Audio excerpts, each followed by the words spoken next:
Efectivamente, les damos una vez más la bienvenida a una nueva edición que es la tercera de Sport con Health, nuestras columnas del bienestar que una vez más se ponen en marcha. En este caso vamos a dirigir nuestro contenido, el tiempo que tengamos disponible, a intentar es la palabra inicial.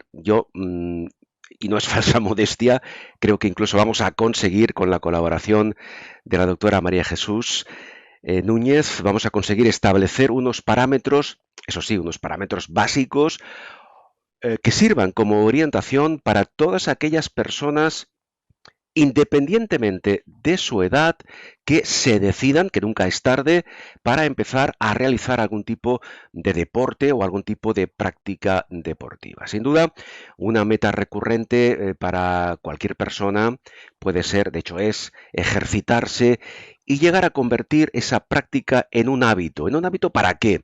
Para estar más sano, para sentirse más saludable. Bien sea, por ejemplo, que ahora esto lo vamos a desarrollar por intereses estéticos o por salud, es indiferente, o ambas cosas a la vez.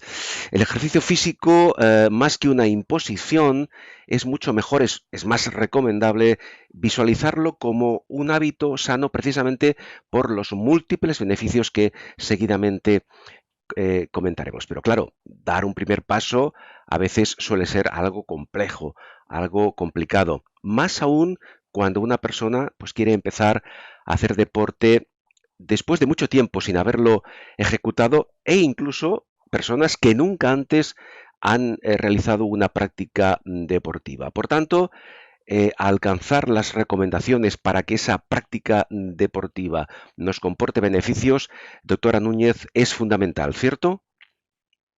Sí, es cierto el poner a punto, el saber qué es lo que tenemos que hacer cuando iniciamos el ejercicio es tan básico que va a condicionar después pues, que sea agradable o que sea un martirio.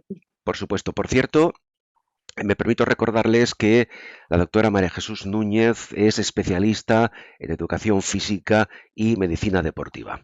María Jesús, claro, la primera gran pregunta, y vamos a empezar por el principio, como debe ser, es, ¿nos ponemos en la piel de una persona, por ejemplo, que nunca antes ha hecho ejercicio o que lleva años, por las razones que sean, sin realizar práctica deportiva?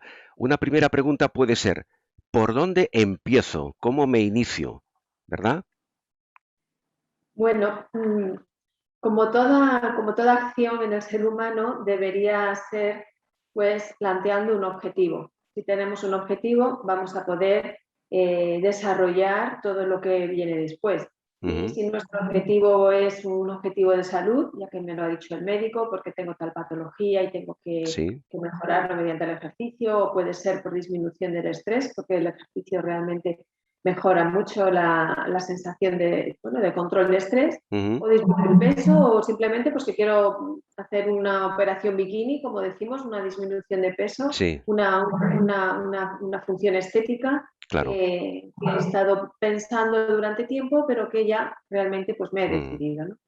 El objetivo es fundamental. Sí, no, iba a decir, Es lo que nos va a motivar. claro, iba a decir, lo de la operación bikini como concepto requeriría un programa íntegro para hablar de las diferentes fórmulas mágicas para que la operación bikini, tanto en masculino como en femenino, sea un éxito, porque realmente, y aunque no es el tema de hoy, se han hecho auténticas barbaridades, ¿no? En aras de conseguir una operación bikini efectiva, pero eso lo dejamos para otro Vamos momento. para él, sí. Exactamente. Bien, vamos a ver. Primer punto, objetivos. Quiero decir, y ahora la doctora lo apuntaba, yo me decido a iniciar una práctica deportiva, me decido a recuperar mi práctica deportiva, pues por temas por ejemplo, de estrés, porque soy una persona con sobrepeso, por cuestión estética, que es totalmente razonable, o simplemente por salud. Son, creo yo, las motivaciones principales, básicas, ¿verdad?, que una persona puede tener en mente para realizar, para iniciarse en esta práctica deportiva. Dicho esto, doctora Núñez, hemos de pensar y hemos de decidir, lógicamente primero pensar y luego decidir, por ejemplo, cuál puede ser el momento ideal, el mejor momento del día para que empecemos a introducir esa práctica deportiva en nuestra vida? ¿Cómo lo hacemos esto? A ver, lo primero que hay que ser es realista. El ejercicio por la mañana es muy saludable y sobre todo ya lo hemos hecho. Es decir, si yo me levanto y hago ejercicio, ya el resto del día no me lo va a pisar nada. Es decir, que a mitad de día puedo yo haber pensado que es el mejor momento para hacer ejercicio, pero me surge una reunión, me surge una comida, Sí, entonces el ejercicio queda por hacer.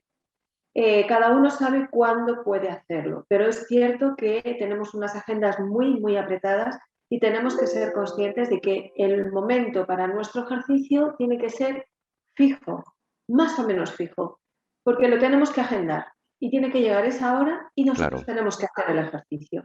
Entonces, mi recomendación es que a primera hora de la mañana lo hagamos. Si no podemos levantarnos un poquito más pronto y hacerlo, pues entonces tendrá que ser a última hora de la tarde. Con el Ujú. inconveniente de que seguramente nos vamos a encontrar más cansados y la motivación tiene que ser más fuerte para hacerlo. Pero sabemos que cada uno tiene su momento. Hay personas que por la mañana están súper bien y hacen el ejercicio Sí, de una manera muy agradable y resulta que por la tarde no y al revés. claro. Yo, en este sentido, doctora Núñez, he oído hablar muchas veces, me refiero a si hacer ejercicio o iniciarse en la práctica deportiva por la mañana o por la noche, que ahí algo tiene que ver el tema de los biorritmos, ¿no? Sí, claro, sin duda, cada uno tiene el suyo. Claro. Eh, Contamos con que la activación de cortisol de por la mañana nos va a activar más, Ujú. nos va a dar más ganas de hacer de todo y por la tarde no, pero hay personas que por la tarde están súper bien, están muy Claro. activas, están muy ya con todo preparado para poder hacer bien el ejercicio y no lesionarse. Entonces, bueno, pues cada uno tiene que conocerse y saber cuándo es el mejor momento. Bien, tenemos ya clara, definida esta primera opción. Elegimos por la mañana, elegimos por la tarde, por temas, lógicamente, en principio laborales, o simplemente por esa cuestión de biorritmos que decíamos ahora, cuando nuestro cuerpo está más predispuesto a hacer esa práctica deportiva. Claro, otra pregunta importante es, ¿cuántos días a la semana? Porque hay personas, y ahora lo comentaremos, que hacen, ya en este caso a un nivel más avanzado, realizan una práctica deportiva prácticamente cada día de la semana. Claro, esto entiendo que para empezar no sería recomendable. ¿Cuál sería más o menos, en función de cada persona, evidentemente, la frecuencia aconsejable para iniciar una práctica deportiva? ¿Cuántos días a la semana? Pues al menos 3 días, porque Ajá, si nos quedamos en dos, sí, seguramente haremos uno. claro, Entonces, exacto. Entonces, vamos a 3, ¿bien? Y tiene que ser entre a mitad de semana y aprovecharemos también el fin de semana si es que tenemos más tiempo, o sea, más tiempo libre. sí. Entonces, al menos 3 días. Deseable 4, Ujú. pero al menos 3 días. Bien, Y si podemos pasear y si sí, podemos hacer algo que realmente nos gusta todos los días, claro. pues vamos a disminuir la intensidad del ejercicio, pero lo podemos hacer todos los días. Pero en principio Bien. vamos con 3. El tema de la intensidad es importante, lo hablaremos luego. Es recomendable, como dice la doctora, 3 días a la semana, pero tienen que ser 3 días, por ejemplo, consecutivos, 3 días alternos. Podemos hacer un día entre semana y luego el fin de semana aprovechar sábado y domingo. ¿Qué es lo más recomendable dentro de nuestras posibilidades? Lo ideal sería días no consecutivos, Ajá, pero si sabemos que no vamos a poderlo cumplir, pues entonces haremos un día entre semana y los dos del fin de semana, sabiendo que en el fin de bien, semana no vamos a meter una alta intensidad, por ejemplo, el sábado, porque si no el sí. domingo no vamos a poder, ¿de acuerdo? Claro. En muchos casos, doctora Núñez, cuando empezamos, porque normalmente cuando empezamos nos lo tomamos con mucho ímpetu, ¿verdad? Con mucha voluntad, con muchas ganas. Y quizá nos excedemos por ese afán de empezar con fuerza, nos excedemos en la intensidad. Queremos hacerlo todo, queremos hacerlo todo el primer día y eso creo que más bien, pregunto, es contraproducente, ¿no? A ver, es contraproducente porque voy a estar con muchas molestias probablemente musculares, y entonces al día siguiente o a los 2 días no voy a poder hacer ejercicio. Claro. Entonces es mejor determinar primero qué es lo que voy a hacer y después definir qué intensidad. Si tengo la posibilidad de tener a un profesional del deporte al lado, pues por ejemplo un entrenador personal que me vaya guiando, pues será idóneo, pues será perfecto. Entonces va a ir definiendo las intensidades, los ejercicios, etcétera, y va a ser como una clase particular. Claro, el tema del profesional, el tema del entrenador personal, en esa fase inicial me refiero, ¿qué importancia tiene? Porque claro, muchas personas se inician en una primera fase, como he dicho, por su cuenta, pues buscando algún tipo de plan de entreno que pueden encontrar por internet o la recomendación de un amigo, etcétera. Pero ¿por qué es importante? Si es factible, si es posible seguir la orientación de un profesional. A ver, el profesional del deporte, como es el entrenador, va a hacer una progresión y eso es fundamental. O sea, no podemos, en todo el ejercicio nosotros necesitamos que haya una progresión. Podemos darlo todo al principio y ya pensar que esa rutina la vamos a hacer todos los días, sin embargo, no vamos a progresar entonces. Al inicio vamos a hacer sobre todo ejercicios de movilización, vamos a hacer ejercicio aeróbico y algo de fuerza, pero el ejercicio de fuerza se va a completar más adelante con otro tipo de ejercicios de más intensidad. Claro. Si no tenemos la posibilidad de tener esa persona, ese profesional que nos oriente, entiendo que hemos de actuar con sentido común, ¿no? Pues sí, con sentido común y con prudencia, Claro. porque no tenemos que recuperar todos los años que no hemos estado haciendo ejercicio. Lo que queremos es estar en forma, estar bien, sentirnos bien y poder dormir bien, o sea, todo mejor. Y eso pasa por una prudencia y por una exigencia, ¿no? Las dos, o sea, es una balanza la que tiene que haber entre la exigencia y la prudencia. Evidentemente. Bien, vamos progresando. Estamos en la fase de pensar y decidir qué, cómo, cuándo, cómo queremos iniciar, ¿verdad? Esa progresión deportiva.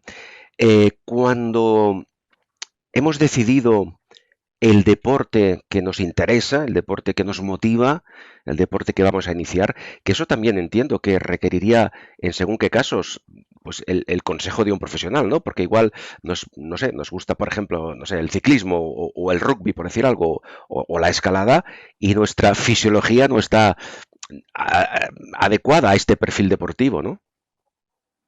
Sí, hay muchas veces la mayoría de las veces sabemos lo que nos gusta porque lo hemos practicado con antelación. Sí. Pero claro, que nos abran un poquito los ojos y que nos digan, oye, pues tú tienes capacidad para hacer esto, el patinaje sería muy bueno para ti, te vendría fenomenal. Claro. O ¿tú has pensado alguna vez en la escalada, Sí. por ejemplo, que es un deporte muy completo?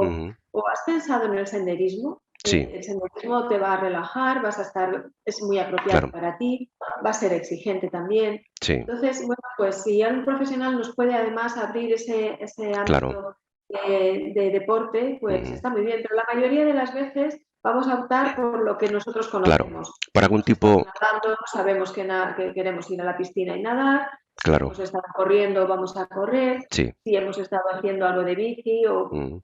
Sí. O caminar rápido. Claro, eso es lo habitual y lo normal, pero por ejemplo, una anécdota personal. En mi caso, a mí el patinaje siempre me ha encantado, pero no he sido capaz de practicarlo porque mi sentido del equilibrio es nefasto en este sentido, ¿no? Por tanto, ahí tenemos un ejemplo de un deporte que me gusta, pero que entiendo que no estoy capacitado para practicarlo y por tanto me he ido hacia otras actividades deportivas, que es lo aconsejable, ¿no? Vale. Si hubiéramos contactado en aquel momento, Carlos, lo más probable es que sí que hubieras podido seguir haciendo porque lo más probable también, te digo, es que necesitarás entrenamiento de fuerza específico. Claro. Bueno, ahora sería un excelente patinador, seguramente. Seguramente. Seguramente es así. Bien, vamos a continuar. Estamos ahora, por cierto, ya ha quedado claro que para programar y para visualizar ese progreso deportivo en nuestra fase inicial, no es recomendable, eso ha quedado claro, pero quiero insistir, no es recomendable querer hacerlo todos los primeros días con la máxima No, intensidad y con la máxima potencia, porque esto va a pasarnos factura de forma inmediata. sí. Bien. Doctora Núñez, claro, somos novatos en esto del deporte o lo hemos hecho hace muchos años, volvemos a practicar nuestro deporte preferido, pero en el caso de una persona, eh, tanto si lo ha practicado anteriormente como si no, debemos tener presente, deberíamos tener presente antiguas lesiones que pueden afectarnos en esa nueva fase deportiva, ¿verdad? Eso, ¿hasta qué punto puede llegar a perjudicarnos? A ver, tenemos que tener en cuenta que pues la mayoría de las veces quien ha practicado deporte ha estado lesionado. Claro. Si ha habido esguinces de tobillo y no han sido bien rehabilitados, si ha habido alguna intervención en la rodilla, si Ujú. hemos tenido una luxación de hombro, si Sí, hemos tenido lumbalgia y además venimos de un periodo de sedentarismo, claro. es muy probable que no tengamos ni la propiocepción, ni tampoco la fuerza, ni el equilibrio como Ujú. para afrontar el deporte que nosotros queremos con las mismas cualidades que teníamos en el momento inicial que lo hicimos hace años, ¿de acuerdo? Claro. Entonces necesitamos saber y ser conscientes de que mi rodilla no funciona igual, de que mi tobillo me puede fallar, de Ujú. que la lumbalgia está ahí, Sí, que no está molestando, pero está, que mi hombro se salió y ahora mismo no sé si fiarme o no de él. claro. Quiero decir que tenemos que chequear personalmente cómo es el estado de mis antiguas lesiones para saber si estoy preparado o no. Por ejemplo, el caso más así es pues en temporada de esquí, un cruzado anterior que en su momento no se operó, o hago un buen plan de rehabilitación para esa rodilla Ujú. o no debo ir a jugar, perdón, a esquiar, ¿de Claro. acuerdo? O sea, me va a fallar. Sí, sí, sí. Es decir, el hecho de que hubiéramos tenido hace años una antigua lesión de la que por cualquier circunstancia creemos o pensamos que ya estamos totalmente recuperados, no implica que no tengamos que realizar un chequeo, como decía la doctora, una revisión para asegurarnos que ese músculo, esa articulación está en perfecto estado. Con eso evitaremos, por ejemplo, pues volver a lesionarnos, ¿no? Sí, Ah, y volver a lesionarnos de forma reincidente, con lo cual quizá las consecuencias pueden ser incluso mucho más graves. Bien, continuamos adelante, doctora Núñez.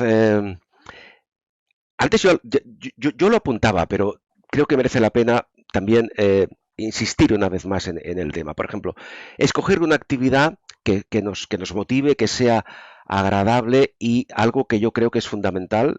Yo explicaba antes mi anécdota personal adecuada, una actividad adecuada en función de nuestra condición física en ese momento. ¿Estamos sí, de acuerdo? sí. A ver, si yo quiero correr y ahora mismo no, pues no he podido correr por la circunstancia que sea durante unos años, no Ujú. voy a empezar corriendo, voy a empezar caminando, ya lo saben los corredores también. Vamos a empezar caminando, después corriendo, después caminando y ampliando los tiempos de carrera según vamos aumentando pues el tiempo que le dedicamos. O sea que al inicio pues será a lo mejor un minuto caminando un 5 minutos caminando y uno corriendo y Claro, después iremos invirtiendo. O sea que ujú, vamos a ir haciendo las cosas pues con cabeza. claro, con cabeza y de forma progresiva, Activa, que es exacto, esa la es la clave, ¿eh? La progresión es una de las claves. Bien, eh, vamos a iniciar nuestra práctica deportiva y hablamos de la que sea, porque ese aspecto que vamos a comentar ahora creo que es fundamental prácticamente en cualquier práctica deportiva. El calentamiento. ¿Qué importancia tiene el calentar nuestra musculatura, calentar nuestro aparato musculoesquelético antes de ponernos en marcha? Porque perdón, doctora, hay una cierta controversia. Yo he leído artículos a favor del calentamiento, incluso otros diciendo que no hay que calentar previamente. No sé cuál es su criterio. A ver, hay que conocer un poquito nuestro organismo.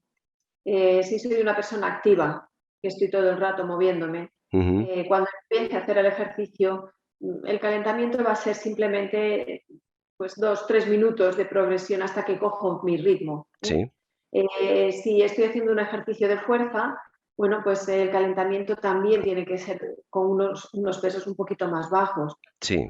Pero si no soy una persona activa, sino que he decidido que voy a hacer ejercicio, pues a lo mejor esa fase de calentamiento se tiene que prolongar un poquito más para estabilizar, pues esto, frecuencia cardíaca, estabilizar tensión arterial, estabilizar todo y Claro. después ya poder hacer el ejercicio con una cierta tranquilidad. Ujú, Nos lo va a agradecer la musculatura, nos lo van a agradecer las articulaciones claro. y, por supuesto, nuestro sistema cardiovascular.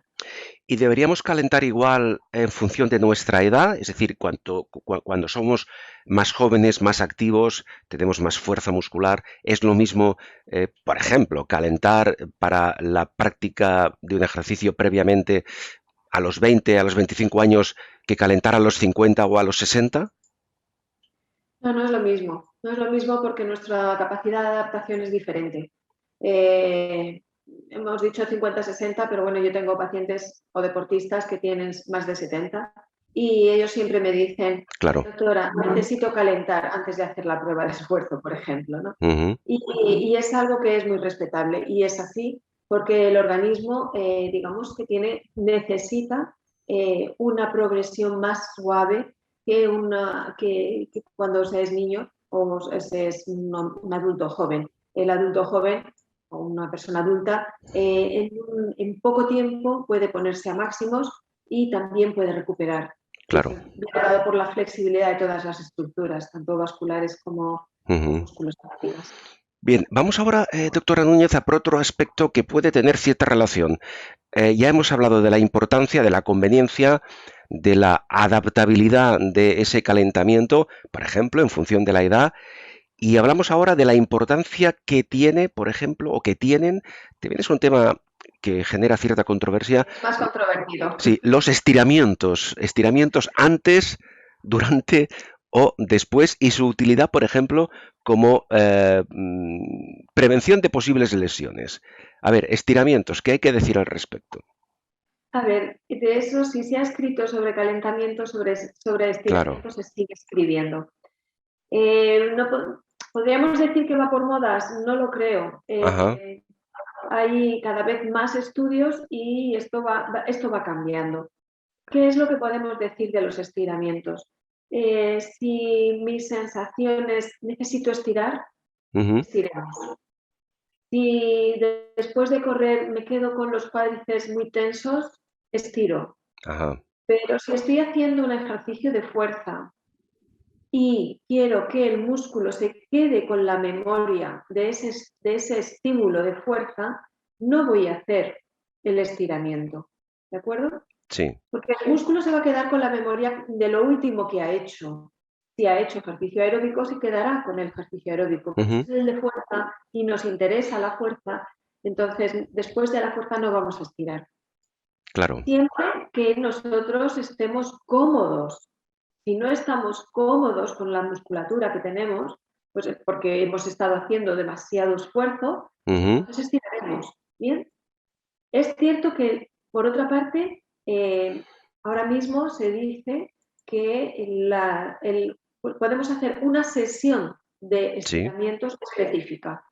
Entonces, hagamos una sesión específica de estiramientos, olvidémonos de lo que podemos hacer en otras sesiones, que es el ejercicio aeróbico, el ejercicio de fuerza, el ejercicio de HIIT, lo que sea. sí, En esa sesión de estiramientos podemos hacer todos los estiramientos, todas las movilizaciones, y eso va a ser muy beneficioso para nuestro organismo porque va a hacer que tengamos la percepción de la corrección frente a un mal movimiento, ujú, de no tener lesión muscular cuando estemos haciendo ejercicio y haya un sí, estiramiento más violento de lo que podamos controlar. ujú, Entonces, va a ser una sesión preventiva de lesiones. muy bien, ¿De acuerdo? O sea que yo no vamos a recomendar estiramientos antes o estiramientos después, sino qué sensación tengo. quiero hacer ese estiramiento o no, ya está. Y por otra parte, sí, recomendar una sesión específica de estiramiento a la semana como prevención de lesiones y para mantener la movilidad y la flexibilidad. Es decir, doctora Núñez, que de alguna forma hemos de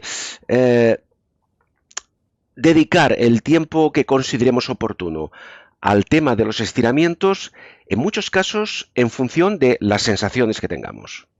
Sí, tal cual. Así de fácil, así de... Si tengo un músculo muy cargado, Bien. está claro que me voy a sentir mucho mejor si Correcto. hago un estiramiento. Y si no es así, lo dejamos. Bien, creo que queda muy claro este tema. Vamos al siguiente.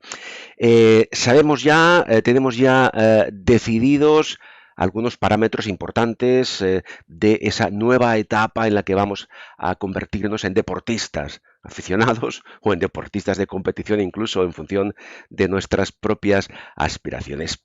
Pero aquí entra, doctora Núñez, una fase que usted conoce muy bien y que es de importancia vital. Es decir, hemos de hacernos un chequeo médico sí o sí. Y en este caso, ¿qué pruebas serían las básicas, fundamentales dentro de ese concepto de chequeo médico? Básico es un electrocardiograma en reposo y unos análisis. Eso es lo más básico que podemos decir. Lo deseable sería una prueba de esfuerzo. Pero lo básico es ver que el corazón está funcionando bien, que no tiene ninguna alteración, que se descartan patologías. Eso con un electro en basal, es decir, en reposo, es suficiente. ¿Queremos saber cuáles son nuestros límites? Entonces tenemos que hacer una prueba de esfuerzo. Y los análisis, lógicamente, pues para descartar anemias, para descartar patologías, para saber que estamos en buenas condiciones y que no vamos a acelerar ninguna patología con el ejercicio. En todo caso, el tema de la prueba de esfuerzo es una de las pruebas fundamentales. ¿Por qué razón? ¿Por qué es tan importante realizar una prueba de esfuerzo? A ver, es importante porque descarta patología. Es decir, si yo durante la prueba de esfuerzo estoy monitorizado, estoy viendo cómo está funcionando el corazón, además llevo una máscara en la cara que me está midiendo en mi respiración, en cada respiración el intercambio de oxígeno y CO2 que están haciendo mis pulmones, puedo saber que estoy en buenas condiciones. He descartado arritmias, he descartado hipertensión, he descartado isquemia, he descartado mucha patología. Y además sé que mis pulmones y todo mi sistema metabólico y locomotor funcionan adecuadamente, porque voy a tener después unos parámetros muy específicos, como es un consumo máximo de oxígeno y además pues una capacidad para poder determinar qué intensidades de ejercicio son las óptimas para mí, para mis objetivos. Eso es muy, muy interesante. Bien, también ha mencionado usted, doctora, el tema de los análisis, así en genérico, pero ¿de qué tipo de análisis estamos hablando? ¿Y qué información van a facilitar esos análisis que básicamente entiendo que son análisis de sangre? Sí, son análisis de sangre. En ello vamos a ver qué niveles tenemos de glóbulos rojos, es decir, si tenemos anemia o tenemos poliglobulia. Si estamos normales, perfecto. Pero si tenemos poliglobulia, podemos tener una trombosis. Y si tenemos anemia, vamos a estar tan cansados que el ejercicio además lo va a aumentar. Entonces tampoco es posible hacer el ejercicio si tenemos una anemia. Adaptaremos al ejercicio, porque siempre se va a poder hacer, pero tendremos que saberlo. Lo mismo pasa pues con la glucemia, con el colesterol, etcétera, etcétera. Tenemos que saber de qué partimos para después conocer los efectos beneficiosos que ha hecho el ejercicio. Claro, es decir, tenemos los resultados de la prueba de esfuerzo, tenemos los resultados de esa analítica, tenemos un punto de partida y a partir de ahí, precisamente, nunca mejor dicho, podemos ir mejorando algunos parámetros que quizá tenemos en este caso con un déficit respecto a lo que sería recomendable, ¿no? Exacto, exacto. Muy bien, damos un paso más, doctora Núñez. Antecedentes familiares. Si antes hablábamos, por ejemplo, en el tema de las antiguas lesiones de las que quizá ya nos hemos olvidado, pero que en el momento de recuperar la práctica deportiva es fundamental tenerlas presentes, ¿qué podemos decir, por ejemplo, de posibles antecedentes familiares, por ejemplo, infartos que haya sufrido algún miembro de la familia, problemas renales, miopatías, diabetes, en fin, todo esto? ¿Qué importancia tiene, qué importancia tienen esos antecedentes familiares? Bien, lo de los antecedentes familiares tiene la importancia de que si mi padre, mi madre ha tenido alguna cardiopatía o ha tenido algún problema de salud, puede que yo también lo tenga. O si te ha tenido un problema de vesícula, o si tiene un problema intestinal, o Ujú, si tiene un problema inmunológico. Bueno, claro, pues puede ser que yo también pueda desarrollarlo si es que ya no lo tengo.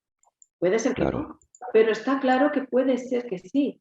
Si Ujú, yo tengo a la familia, pues toda la parte femenina ha tenido osteoporosis, pues sí, es probable que yo pueda presentar osteoporosis. Puedo ponerle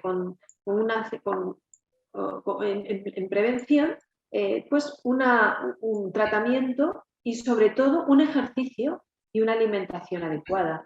Entonces ujú, es algo que realmente nos viene muy bien saber y valorar, ¿vale? Problemas renales, problemas de claro, diabetes, problemas de hipertensión, cosas que son muy frecuentes en nuestra sociedad y que nuestros familiares probablemente pues nos hayan transmitido. No quiere decir que claro. nosotros lo vayamos a presentar, pero sí es cierto que tenemos que tenerlos en cuenta por si Mm, acaso tenemos ahí pues una sorpresa.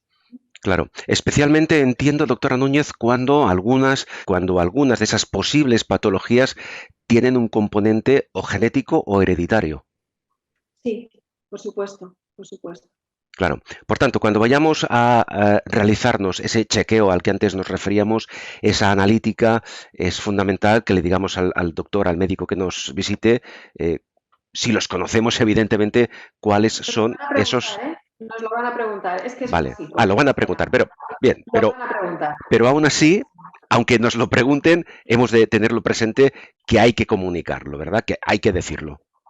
Por supuesto, por Muy supuesto. bien. Además, pues es, por ejemplo, una hipertrofia de ventrículo izquierdo que nos pensamos que eso solamente lo tienen los deportistas o personas con mucha patología. Claro. Bueno, pues no.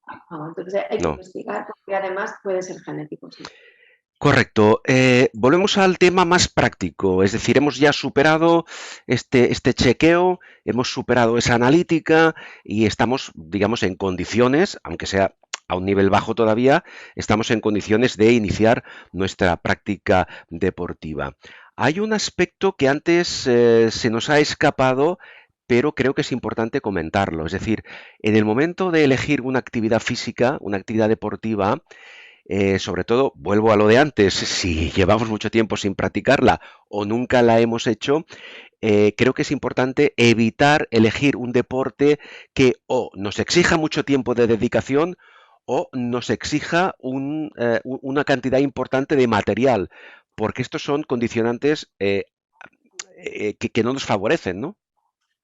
No, por supuesto. Si yo quiero hacer un Ironman y no sé nadar bien o no tengo técnica, por mucho que quiera, o sea, tengo antes que llevar unos pasos previos, ¿no? Y desde luego, pues, si no, o sea, para hacer un Ironman necesito una bicicleta en condiciones, una vestimenta, Claro. etcétera, etcétera. Lo mismo que si quiero ir a esquiar, pues bueno, necesito una equipación, ¿no? Ujú. Y si voy a hacer un kayak, pues voy a necesitar también todo el material que nos tenemos que plantear muy bien qué es lo que queremos hacer, si lo queremos Claro, hacer y qué posibilidades tengo. claro. Eso es fundamental. Está clarísimo. Por ejemplo, lo que usted acaba de comentar en el caso del triatlón es uno de los deportes, a nivel competitivo me refiero, pues más caros, porque necesitamos la bicicleta, en muchos casos incluso dos bicicletas, el neopreno, en fin, todo el material para el agua, el tema de correr. Eso es un dispendio importante, ¿no? Además, por ejemplo, en el ejemplo del triatlón, nos va a exigir mucho más tiempo de entreno, porque tenemos que entrenar tres disciplinas. Exacto. Y eso no está al alcance de cualquiera, evidentemente. Bien, continuamos. Nos centramos en, yo creo que en cualquier tipo de actividad deportiva, sea la que fuere, excepto en las acuáticas, por ejemplo, un factor fundamental son las zapatillas. Para correr, para tenis, para ciclismo, las zapatillas, de una forma u otra, están siempre presentes. ¿Cómo hemos de valorar el estado de las zapatillas que utilizamos? A ver, lo primero que tenemos que saber es que las zapatillas que tenemos en casa han sido usadas y a lo mejor no para lo que nosotros queremos. Ajá, Es decir, que hemos estado caminando, hemos hecho excursiones, pero no son las zapatillas idóneas para correr o no son las zapatillas idóneas para un trekking, ¿de acuerdo? sí, Entonces, hay tienda especializada para esto. ¿Qué es lo que mm, podemos valorar en las zapatillas? Primero que si tienen dibujo por debajo o no, que sí, si al plantarlas en una superficie estable pierden la estabilidad. O sea, yo las muevo un poquito y ujú, parece que bailan, ¿de acuerdo? sí, Esto no puede ser. Necesitamos una zapatilla estable. Si claro, es para correr, o si es para trekking, o es para lo que sea, para lo que sea. Necesitamos una estabilidad. Por ujú, otra parte, es verdad que los corredores siempre se tiene que valorar el peso y la envergadura para ver el drop, es decir, claro, la amortiguación que le tenemos que tener, que tiene que tener esa zapatilla, para que ujú, no haya lesiones, para que el impacto sea menor y claro, para que nosotros nos sintamos muy cómodos, ¿de acuerdo? Entonces, bueno, pues depende, si voy a hacer un aeróbic voy a necesitar una zapatilla específica, si voy a hacer tenis voy a necesitar otra sí, completamente diferente, si voy a correr, pues lógicamente necesito una zapatilla adecuada. claro, Por otra parte, siempre que no nos haga daño, es decir, que la parte delantera ujú, se acomode a nuestro pie, no que nuestro pie se acomode a la zapatilla. sí, Ya un fútbol sala sabemos que van muy prietitos, van muy justitos para ujú, tener mucha estabilidad y tener mucha precisión. Pero sí, no quiere decir que los dedos estén aprisionados, van claro. justos. ¿De acuerdo? En el tema de las zapatillas, un apunte sobre todo en cuanto al running, al correr se refiere, que es, entiendo, quizá la práctica deportiva a día de hoy más habitual, con más practicantes. Hay un tema que también es controvertido. ¿Cada cuánto hay que cambiar las zapatillas? ¿Cada cuánto tiempo? ¿O cada cuántos kilómetros? ¿Eso de qué depende? A ver, se dice que aproximadamente 1.000, 1.200, pero la cuestión no es esa, la cuestión es cómo las estoy utilizando, en qué Mm, terreno y qué envergadura y peso tengo. sí, Entonces, ahí yo diría que cada 6 meses habría que valorar cómo está esa zapatilla. claro. Como mucho, cada 6 meses. Muy bien, tenemos las zapatillas ya controladas, el tema del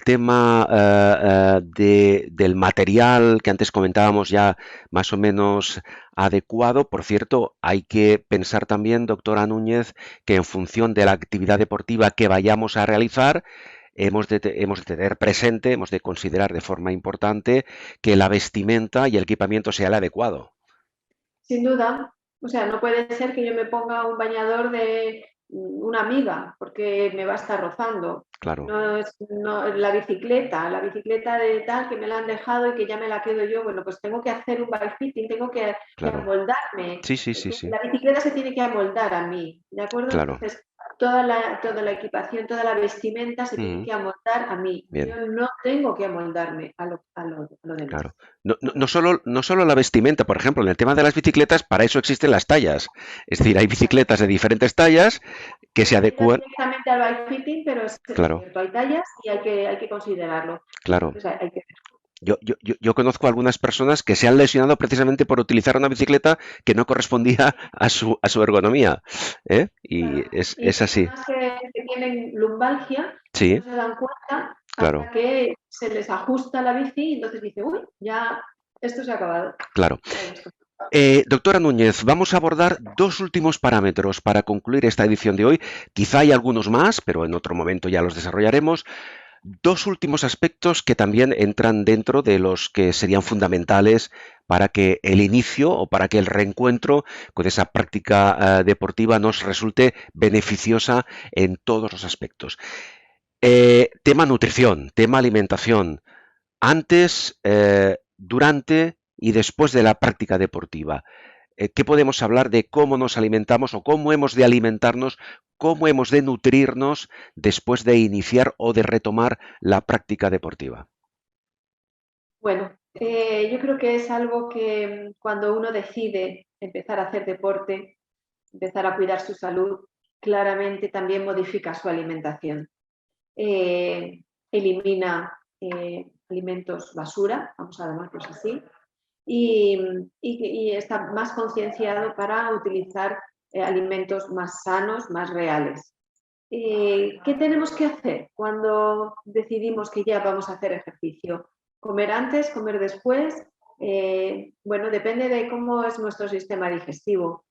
Si hacemos unas digestiones lentas, yo aconsejo tomar algo muy frugal o incluso no tomarlo, porque como al principio no vamos a hacer alta intensidad, no hay ningún Claro. problema, y salir y hacer el ejercicio. Bien, solamente vamos a decir que se debe tomar alimentos y vamos a hacer muchas horas. ¿De acuerdo? O sea, si Sí. vamos a estar haciendo 4 horas de ejercicio, cosa que no vamos a recomendar al inicio, ni en la mayoría de los casos, pues entonces durante el ejercicio no vamos a tomar nada. Ujú. Lo que pasa que sí, el agua y lo que es la hidratación, sí que Sí, vamos a estar claro. pendientes de ello. Si estamos más de una hora, sí que vamos a intentar tomar, pues ya sea de una fuente o del bidón o de lo que tengamos a mano, por lo Ujú. menos reponer el agua. ¿De Sí. acuerdo?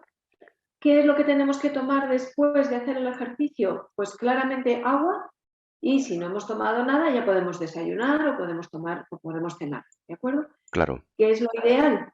Pues lo ideal es una comida saludable, o sea, algo que Sí. sea de dieta mediterránea, pues unas Ujú. verduras, algo de proteína, ¿de Sí. acuerdo? Son frutos secos, pues porque tengo frutos secos, pues también, aceite de oliva, aguacate, en fin, Muy bien. cosas que son digestivas y que nos van a venir muy bien para reponer después del ejercicio. Eh, una cosa antes de continuar. En el tema de la hidratación, en cuanto a la hidratación se refiere, claro, hemos hablado de agua, ¿no? Pero ahí existe un mercado muy variado de bebidas llamadas isotónicas. Nos quedamos con el agua, complementamos la hidratación con bebidas isotónicas. ¿Qué hacemos? ¿Cuál es el equilibrio? A ver, el equilibrio está en la sudoración.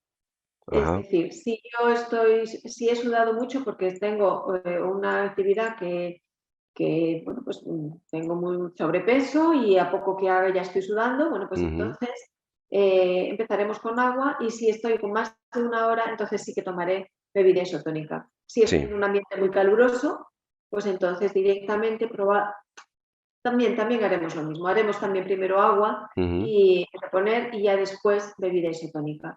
Porque con Ujú. el sudor vamos a perder muchos minerales, entonces la Claro. bebida isotónica nos los puede reponer. Las famosas sales minerales, que por cierto, en según qué deportes, un pequeño apunte, muchos atletas, sobre todo en triatlón y en running, toman pastillas de sal durante el ejercicio, como, como No es sal, son sales. sales. No es Bien, sal. Nosotros interpretamos que es cloruro sódico, sal. sí, No, sí, no, sí, porque sí. tiene otros también. Tiene potasio, tiene magnesio. Ah, Son bien, sales. no es sal únicamente, ¿eh? No es sal. Aunque, aunque coloquialmente digan, bueno, me he tomado unas pastillas de sal, no es sal tal y como nosotros la conocemos, No, no, no es sal alimentaria, para entendernos. no, exacto.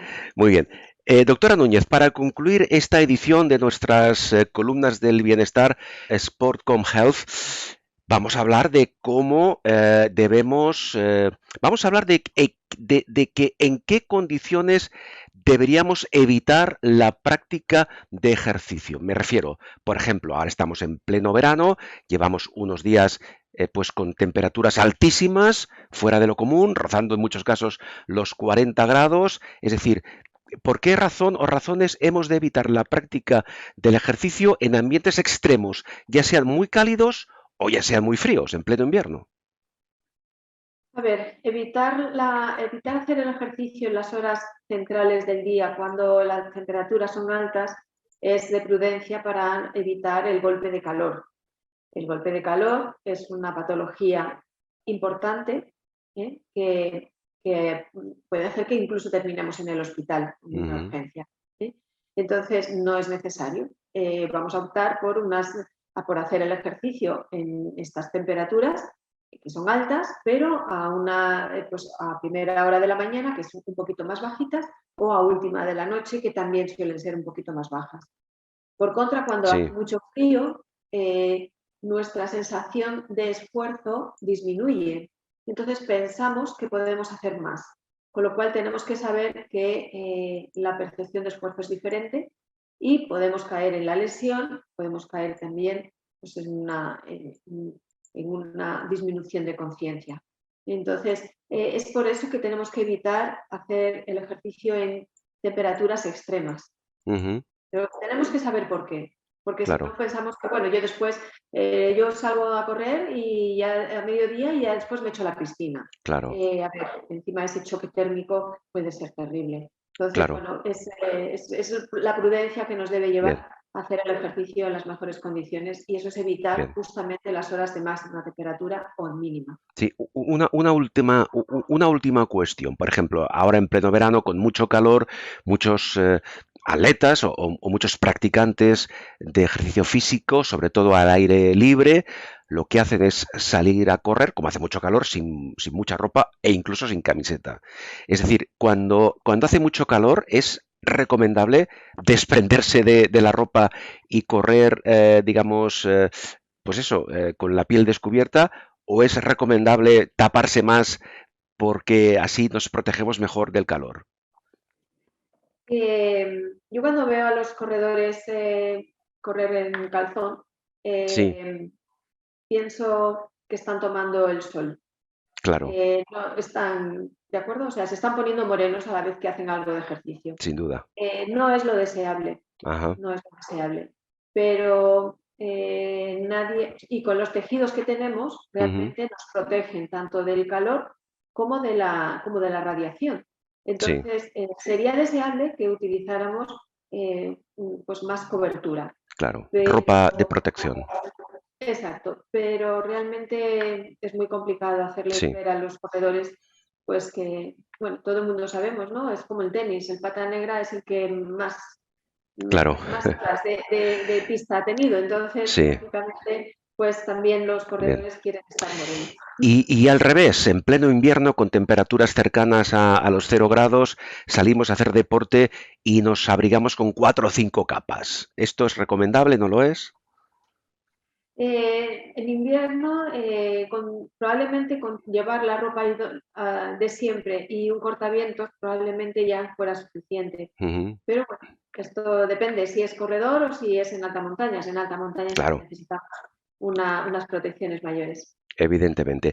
Doctora Núñez, María Jesús Núñez, aquí vamos a dejar por hoy esta edición de Sportcom Health, las columnas del bienestar. Hemos analizado, yo creo que muchos parámetros, quizá alguno nos queda fuera, pero vamos a comentarlo a ver si para una próxima edición nos hemos dejado alguno fuera de la lista. En todo caso, creo que, doctora, pues con todos estos contenidos, seguro, estoy convencido de que hemos ayudado a muchas personas que están en esa fase inicial a considerar aquellos aspectos que deben tener en cuenta antes de lanzarse a la práctica deportiva. Estamos de acuerdo en eso, ¿no? Por Bien, supuesto que sí. pues vamos a despedirnos, por cierto, ahora, antes de despedirnos, en el outro, en la salida de este programa, van a ver el correo electrónico, nuestra dirección de correo electrónico, porque también estamos abiertos a cualquier pregunta, duda o consulta de cualquier practicante de la disciplina deportiva que sea, porque de esta forma nuestro equipo, la doctora María Jesús Núñez y yo mismo, cuando recibamos esas consultas, vamos a responderlas precisamente a través de las sucesivas ediciones del programa. Doctora Núñez, como siempre, ¿qué quiere que le diga? Ha sido un placer y es encantador poder hablar con usted de vez en cuando. Muchísimas gracias. Un gusto, Carlos. Hasta La la próxima. doctora María Jesús Núñez, como saben, especialista en educación física y medicina deportiva. Un abrazo, hasta la próxima edición, doctora. Hasta la próxima.